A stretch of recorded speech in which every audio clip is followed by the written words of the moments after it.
क्या लाल कृष्ण आडवाणी ने, अटल बिहारी वाजपेयी ने क्या किसी वंचित समाज को उस शिखर तक पहुंचाया जिस शिखर तक जो है मान्यवर साहेब कांसीराम जी अपने समाज को लेकर गए? उनकी लड़ाई किस लिए थी? उनकी लड़ाई असमानता के खिलाफ समानता की स्थापना के लिए है, समता के लिए है, जातिवाद के खिलाफ है। और इनकी लड़ाई किसके लिए है? जातिवाद के लिए है। जब असमानता के भारत जो है बौद्ध राष्ट्र नहीं बनता है, मैं स्पष्ट रूप से बोल रहा हूं कि बौद्ध राष्ट्र बनना बहुत जरूरी है, क्योंकि बुद्ध का ही धम्म है जो मानव को मानव कहने का गौरव प्रदान करता है। बुद्ध का ही धम्म है जो मानव मानव को समान बताता है। बुद्ध का ही धम्म है जो केवल और केवल मानव के कल्याण की बात करता है। बुद्ध का ही धम्म है जो मानव के कल्याण के लिए अपने सिद्धांतों में, अपने नियमों में बदलाव करने के लिए भी तैयार हो जाता है। भारत रत्न की वो गरिमा नहीं रह गई है। भारत रत्न लाल कृष्ण आडवाणी जी को जीते जी दिया जाता है, लेकिन वहीं भारत रत्न परम पूज्य बाबा साहब डॉक्टर भीमराव अंबेडकर को, जिनको अमेरिका द सन कहता है, अमेरिका से जो है सिंबल ऑफ नॉलेज की आवाज़ वहाँ से आती है बाबा साहेब के लिए। बाबा साहेब की जो कोलंबिया यूनिवर्सिटी है वहाँ पर लाइब्रेरी में मूर्ति लगाई जाती है। विदेशों में उनका बहुत बड़ा सम्मान होता है। विश्व के सबसे बड़े जो 5 विद्वान हैं उनमें बाबा साहेब की गिनती होती है। और भारत से जो है उनके अलावा कोई दूसरा विद्वान नहीं है जिसकी इंटरनेशनल लेवल पे कहीं चर्चा होती हो।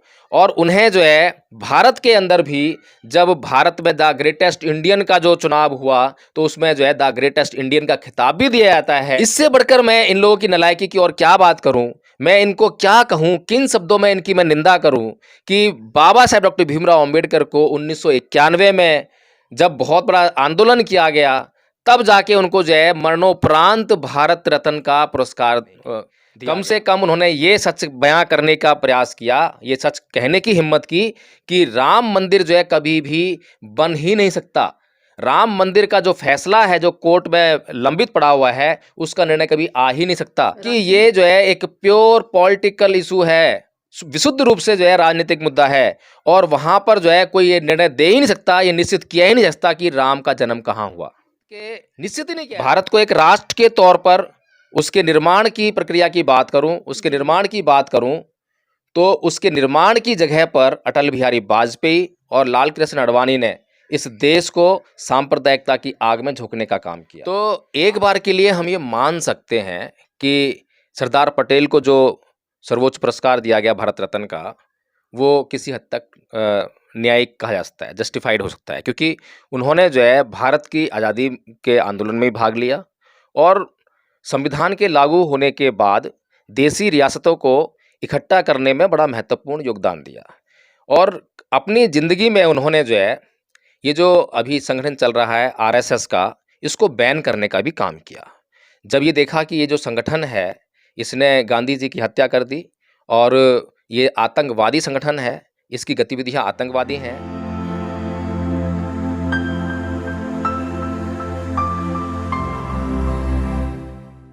नमस्कार, आप देख रहे हैं एनबी न्यूज 24x7 नीलम बोध के साथ। साथियों, लगातार भारत देश में कुछ महान हस्तियों को भारत रत्न से नवाजा जाता है।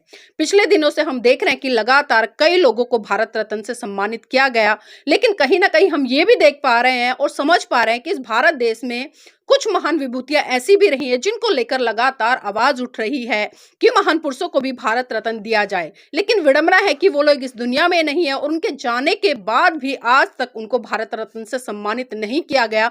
लेकिन जिस तरह से हम देख रहे हैं कि भारतीय जनता पार्टी के शासन काल में जो भारतीय जनता पार्टी के ही नेता हैं, क्योंकि खासकर मैं बात कर रही हूँ लाल कृष्ण आडवाणी जी को लेकर, जिस तरह से अभी पिछले दिनों लाल कृष्ण आडवाणी जी को भारत रत्न से सम्मानित किया गया और साथियों जिस तरह से मेन स्ट्रीम मीडिया पर लगातार एक बहुत बड़ी चर्चा चली, एक बहुत बड़ी बहस छिड़ी और उस बहस में जिस तरह से जो निकल कर आया वो लाल कृष्ण आडवाणी जी का भारतीय राजनीति में एक बहुत बड़ा हाथ रहा है। और इतना ही नहीं, जो सरदार पटेल जी की मूर्ति गुजरात में लगी थी उसको लेकर भी लगातार चर्चा चली और जिस तरह से आपने देखा कि जो कमंडल यात्रा को लेकर भी बहुत बड़े स्तर पर चर्चा चली और उसका श्रेय कहीं ना कहीं लाल कृष्ण आडवाणी जी को दिया गया। और यहाँ तक कुछ लोगों से मैंने सुना कि आज अगर अयोध्या में जो राम मंदिर बना तो उसमें भी बहुत बड़े स्तर पर उस यात्रा का श्रेय लाल कृष्ण आडवाणी जी को जाता है।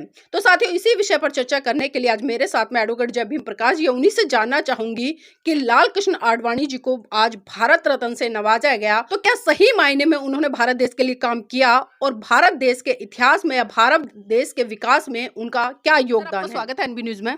जी, धन्यवाद मैडम।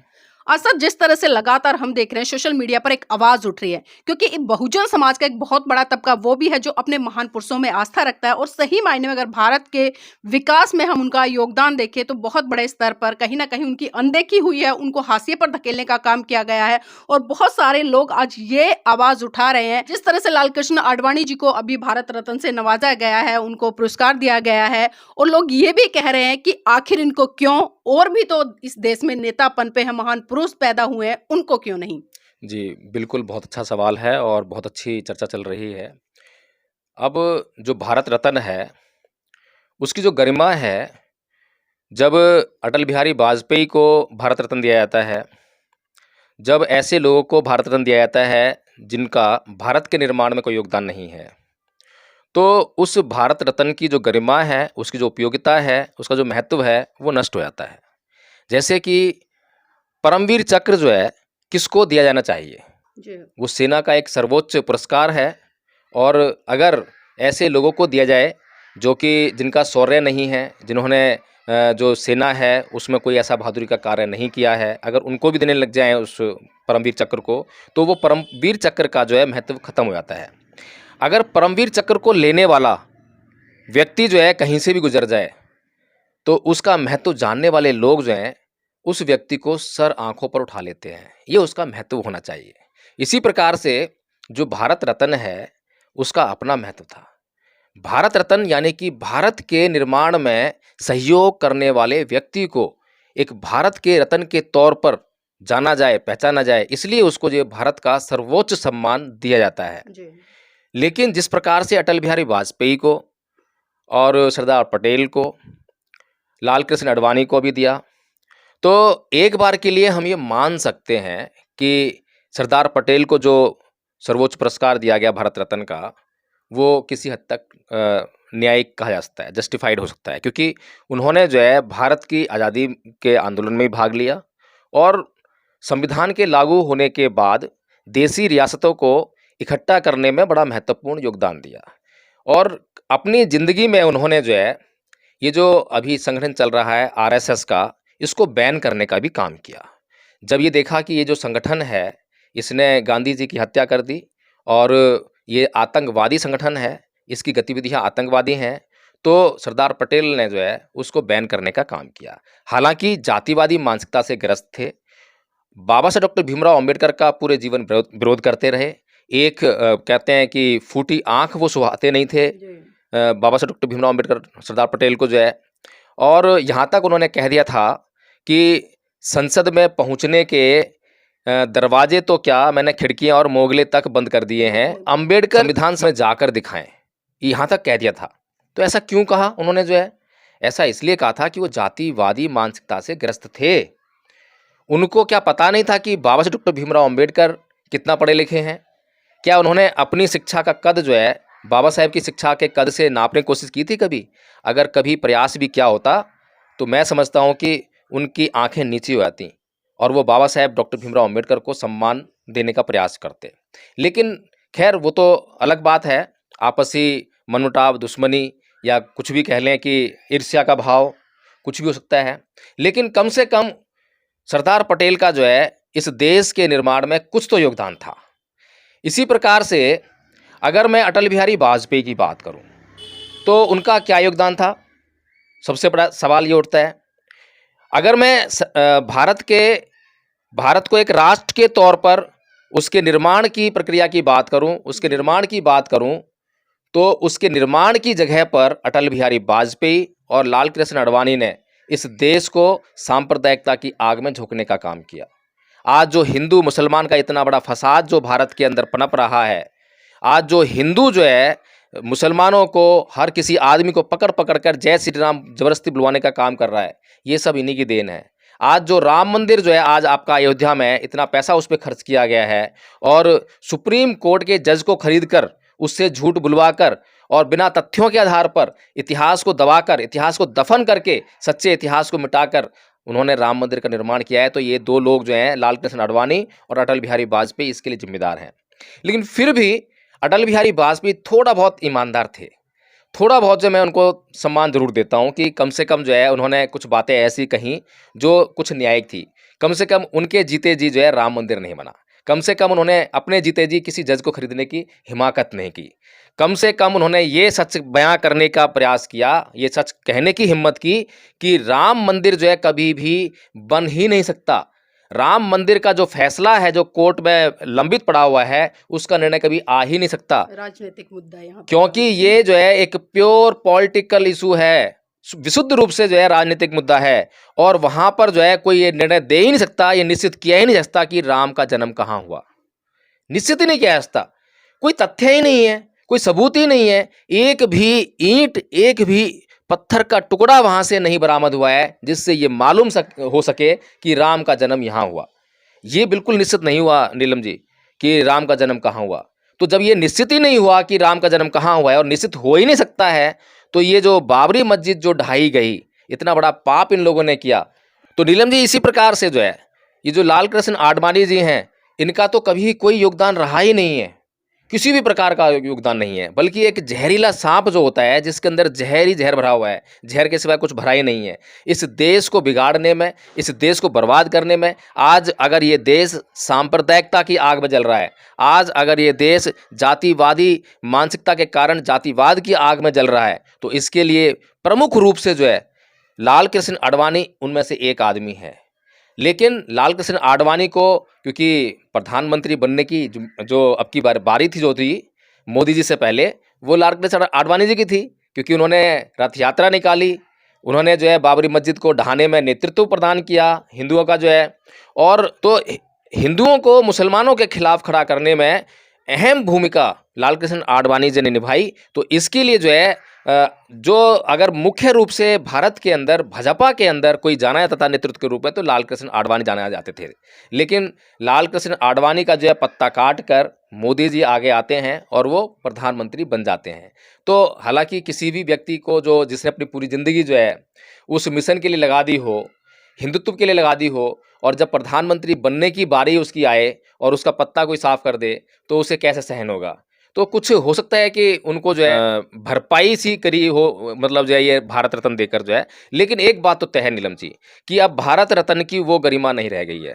भारत रत्न लाल कृष्ण आडवाणी जी को जीते जी दिया जाता है, लेकिन वहीं भारत रत्न परम पूज्य बाबा साहब डॉक्टर भीमराव अंबेडकर को, जिनको अमेरिका द सन कहता है, अमेरिका से जो है द सिंबल ऑफ नॉलेज की आवाज़ वहाँ से आती है बाबा साहेब के लिए। बाबा साहेब की जो कोलंबिया यूनिवर्सिटी है वहाँ पर लाइब्रेरी में मूर्ति लगाई जाती है, विदेशों में उनका बहुत बड़ा सम्मान होता है। विश्व के बड़े जो 5 विद्वान हैं उनमें बाबा साहेब की गिनती होती है। भारत से जो है उनके अलावा कोई दूसरा विद्वान नहीं है जिसकी इंटरनेशनल लेवल पे कहीं चर्चा होती हो। और उन्हें जो है भारत के अंदर भी जब भारत में द ग्रेटेस्ट इंडियन का जो चुनाव हुआ, तो उसमें जो है द ग्रेटेस्ट इंडियन का खिताब भी दिया जाता है। तो इससे बढ़कर मैं इन लोगों की नालायकी की और क्या बात करूं, मैं इनको क्या कहूं, किन शब्दों में इनकी मैं निंदा करूं कि बाबा साहेब डॉक्टर भीमराव अंबेडकर को 1991 में जब बहुत बड़ा आंदोलन किया गया, तब जाके उनको जो है मरणोपरांत भारत रत्न का पुरस्कार दिया गया।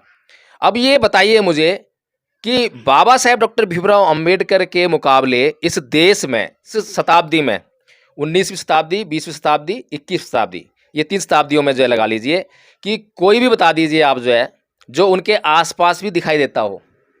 अगर इतना बड़ा विद्वान भारत का जिसके आसपास कोई नहीं है और जो विश्व स्तर की योग्यता रखता है, विद्वता रखता है, उसको आप मरने के बाद भी जो है भारत का सर्वोच्च पुरस्कार उससे नहीं नवाजते हैं, और आप जो है लाल कृष्ण आडवाणी को, जिसका कोई योगदान नहीं है बल्कि राष्ट्र निर्माण की जगह पर राष्ट्रद्रोह, राष्ट्र को खंडित करने में उसकी बड़ी भूमिका है, उसको आप जो है भारत रत्न देते हैं। तो मैं समझता हूँ कि नीलम जी अब भारत रत्न में जो है वो सर्वोच्चता, वो गरिमा, वो महत्व अब शेष रह ही नहीं गया है। सर, जिस तरह से लाल कृष्ण आडवाणी जी को भारत रत्न से नवाजा गया, तो हमने देखा सोशल मीडिया पर बसपा सुप्रीमो है, उन्होंने भी आवाज उठाई कि साहब मान्यवर काशीराम जी को भी भारत रत्न से नवाजा जाना चाहिए। लेकिन लगातार इस तरह की आवाजें बहुजन समाज से उठती हैं, लेकिन कहीं ना कहीं वो आवाजें दबके रह जाती हैं। तो क्या कारण है कि जातिवादी मानसिकता इतनी कुंठित हो चुकी है कि इस देश में सही रूप से काम करने वाले लोगों को दरकिनार कर दिया जाता है और खाली जो सांप्रदायिकता का या किसी धर्म को ढोकर चलते हैं, उन्हें इतने बड़े बड़े सम्मान से नवाजा जाता है? नीलम जी बहुत अच्छी बात कही है। और देखिए आप जो है साहेब मानवर कांसीराम जी ने जो उन्होंने त्याग किया, उनके त्याग के बराबर आप कहीं भी आसपास में भारत में कहीं किसका त्याग देखते हैं? क्या लाल कृष्ण आडवाणी ने वो त्याग किया? क्या लाल कृष्ण आडवाणी ने, अटल बिहारी वाजपेयी ने क्या किसी वंचित समाज को उस शिखर तक पहुंचाया जिस शिखर तक जो है मान्यवर साहेब कांसीराम जी अपने समाज को लेकर गए? उनकी लड़ाई किस लिए थी? उनकी लड़ाई असमानता के खिलाफ समानता की स्थापना के लिए है, समता के लिए है, जातिवाद के खिलाफ है। और इनकी लड़ाई किसके लिए है? जातिवाद के लिए है, असमानता के लिए है। इस देश को बचाना पड़ेगा, इस देश को इन जातिवादी मानसिकता वालों से बचाना पड़ेगा। इस देश में अगर दोबारा से भारत रत्न के जो सर्वोच्च पुरस्कार है, अगर उसकी गरिमा, उसके महत्व को दोबारा से अगर स्थापित करना है, तो ये जो लोग, जो जातिवादी लोग हैं, जो आज सत्ता में काबिज हो गए हैं, ये जो सांप्रदायिक लोग हैं जो आज सत्ता में काबिज हो गए हैं, इनको सत्ता से बेदखल करके हटाकर और बहुजन समाज को जो है अपना न्यायिक चरित्र को जो है बनाते हुए उसको सत्ता हासिल करनी पड़ेगी। अपने सदाचार और नैतिकता को अपना आधार बनाना पड़ेगा। जब तक ये भारत जो है बौद्ध राष्ट्र नहीं बनता है, मैं स्पष्ट रूप से बोल रहा हूँ कि बौद्ध राष्ट्र बनना बहुत ज़रूरी है, क्योंकि बौद्ध राष्ट्र के अंदर ही वो गुण है जो कि इस देश को असली गरिमा और इस देश का असली महत्व पूरी दुनिया में स्थापित करने में सहायता कर सकता है।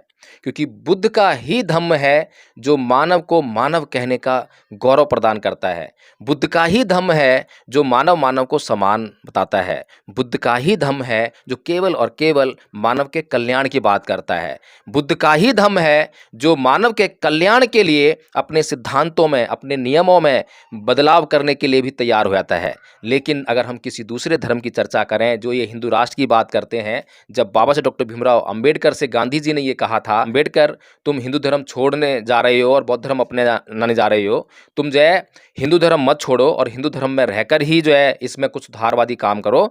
तो बाबा साहब डॉक्टर भीमराव अंबेडकर ने गांधी जी से ये कहा था कि ठीक है गांधी जी, मैं तैयार हूँ, तो चलो हम शुरुआत करते हैं आपके साथ मिलकर। और सबसे पहले जो है हम वर्ण व्यवस्था, जो कि सबसे बुरी बीमारी है, उसका अंत करते हैं, उसको ख़त्म करते हैं। तो गांधी जी ने तपाक से कहा था कि नहीं अंबेडकर, ये तो संभव ही नहीं है, क्योंकि वर्ण व्यवस्था, वर्णाश्रम व्यवस्था जो है वो तो हिंदू धर्म की आत्मा है। यानी कि हिंदू धर्म जो है मनुष्य के कल्याण से कोई मतलब नहीं रखता। मनुष्य का कल्याण होता है या नहीं होता उससे कोई मतलब नहीं है, उसे अपने सिद्धांतों से मतलब है, उसे अपने नियमों से मतलब है। मनुस्मृति में जो लिखा हुआ है, अगर मनुस्मृति इस देश पे लागू होती है तो मनुष्य का कल्याण होता है नहीं होता, मनुष्य पे अत्याचार होता है, मनुष्य शोषण होता है, कोई मतलब नहीं है। लेकिन जो उसमें लिखा हुआ है वही मानना पड़ेगा। रामचरितमानस में आज भी वो लोग जो ताड़न का अधिकारी बोलने का काम करते हैं, उसको शिक्षा का अधिकारी बताते हैं, उसको कुछ भी बताते हैं, वो कभी मैच नहीं करती उससे जो है, लेकिन फिर भी जो है उसको लाग लपेट करने के लिए तैयार है, लेकिन उसको बदलने के लिए तैयार नहीं है। कोई हिंदू आज तक ऐसा पैदा नहीं हुआ जो ये कहे कि नहीं रामचरितमानस से इसको हटाइए, ये मानव का कल्याण में बाधा है। कोई भी मुस्लिम जो है अपने कुरान में जो लिख दिया गया है उसको बदलने के लिए तैयार नहीं होगा, चाहे मनुष्य का उसको जीवन ही क्यों ना बलिदान करना पड़े, चाहे मनुष्य की हत्या क्यों ना करनी पड़े। कोई भी सिख जो है अपने गुरु ग्रंथ साहिब को अवैध भी कर देता है तो उसके लिए उस मनुष्य को, जैसा सिंधु बॉर्डर पे हुआ, निहंगों ने जो है एक बेचारे आदमी का जो है कत्ल कर दिया, उसकी हत्या कर दी। तो ये जो धर्म नहीं है, या ईसाई भी जो है, ईसाइयों ने कितना बड़ा तांडव मचाया है अपने धर्म को बचाने के लिए, धर्म के प्रचार करने के लिए, अपने धर्म को बढ़ाने के लिए कितने मनुष्यों की हत्या की है। तो ये जो जितने भी दुनिया में जितने भी धर्म हैं जो हथियार के बल पर, हिंसा के बल पर आगे बढ़े हैं या अपना प्रचार प्रसार किया है, तो उनसे जो है इस देश का भला होने वाला नहीं है। अगर इस देश का भला हो सकता है तो केवल और केवल बुद्ध के धम्म से हो सकता है, क्योंकि बुद्ध का धम्म पूरी दुनिया में कहीं पर भी फैला है तो अपने गुण के आधार पर फैला है, बिना हथियार के फैला है। और उसने एक ऐसा सम्राट दिया जो विश्व का सर्वश्रेष्ठ सम्राट रहा। और